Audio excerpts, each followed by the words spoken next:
Let's pick up now with British-Iranian journalist SAHAR ZAND, who's here with me in the studio. Welcome back to you. I wonder if we can pick up on the confusion that there is now as to whether the helicopter has been found, has communication been established?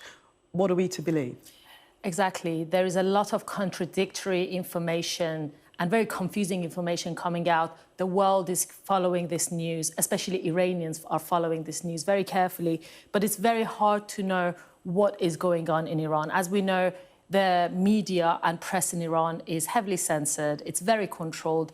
The Iranian regime is very careful about the information that they give to its public and to the rest of the world. And so far, this information about this particular incident is really being drip-fed to us. What we know at the moment is that within the past hour or so, the state media has finally confirmed that President Raisi was indeed on board on the helicopter that has crashed, as well as Iran's foreign minister. IRNA, Iran's state media, has announced the rough location of where this helicopter could be. The Red Crescent, who is carrying out the search operation and the rescue operation, says that around 240 people are deployed to search about 2 kilometers of this area. And Iran's deputy to the president is being sent to the location to help with the investigation. And he earlier announced on Iran's state media that he has spoken to one of the passengers. But what that information or what that conversation entailed, we still don't know. And we don't know who he has been in contact with? Not yet, no. There are some informations and speculations by various news agencies, but most of it is being denied by Iran state media. Earlier, just about 40 minutes ago, I would say, it was announced that the location of the helicopter has been found, that the rescue operations have actually reached them, but it was denied by Iranian regime.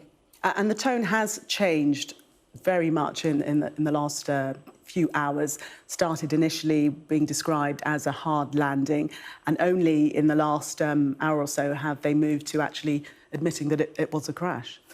I mean, the terminology is very interesting.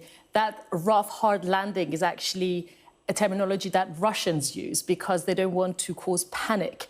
And instead of saying crash, they normally say a hard landing, just to basically soften the edges of a news like this, because it would basically, especially when it's happened to the government's own officials, it would indicate a lack of control on their part. So they usually use that term just to be able to not look like they're not in control. But essentially, it's a crash. And can you speculate as to how Iranians will be feeling now? Will there be a sense of lack of control, and will they be believing everything that they're being told at this stage? Iranians tend to take everything they're told by Iranian media with a pinch of salt. It's because it's no secret that Iranian press and media is very heavily controlled. Any information, anything that's being published has to go through the rigid control of the regime. And anyone who dares step outside of those very rigid lines will have to pay the price. Iranians' jails, prisons are filled with journalists that covered the news that actually happened on the street. We know that the young journalist who covered the news of Mahsa Amini's killing is still in jail. Her lawyer is still in jail. So this is the kind of climate that Iranians are living in. And interestingly enough, only a few hours ago, when the news was emerging, Iranian officials threatened and warned people against spreading any rumors or misinformation on social media, saying that they are going to be policing the channels very carefully, and for anyone who dares step outside of the line or cause any mayhem as a result of spreading misinformation will be dealt with accordingly. Is it reasonable to assume that there's potentially a time lag, an enforced time lag in terms of the information that's being released? So we're way behind the actual events that the administration is probably aware of at this point?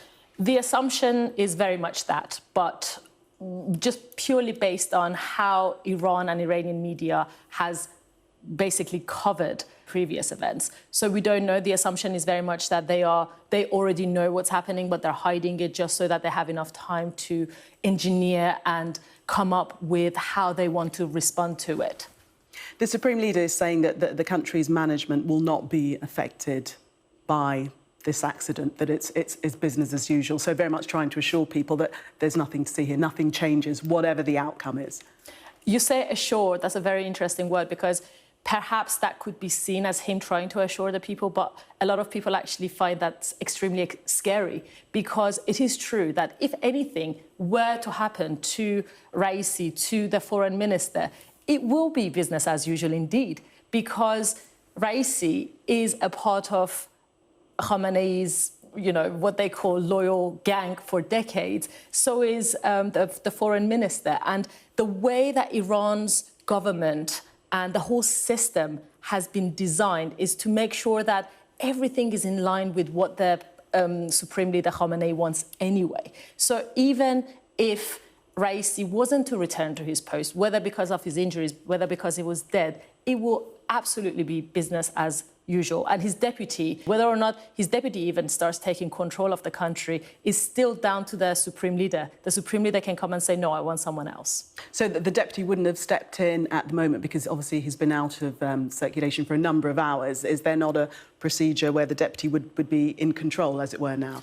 That's something that's being covered a lot by the Iranian-speaking media, most of them operating outside of Iran, because, of course, we know that there are a lot of news agencies operating outside of Iran covering the things that Iranian media wouldn't want people to know. And that's something that a lot of people are trying to cover. The usual way, how it's supposed to go, is that the deputy would step in. I mean, look at how things happen in the UK or the US. If the president or prime minister goes to a hospital, we know that, somebody else is in charge. But in Iran, nothing like that has been announced yet. What should happen is that the deputy should be stepping in.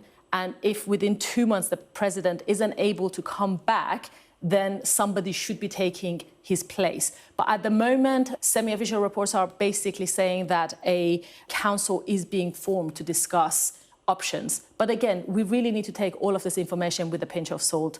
Iranians officially aren't giving us much to work with, and all of this is speculation. All we can do is wait and see what happens. And of course, I'll be bringing you any development that I come across. Thank you very much for that. For the moment, SAHAR ZAND, thank you very much. We'll speak to you a little later on. Thank you.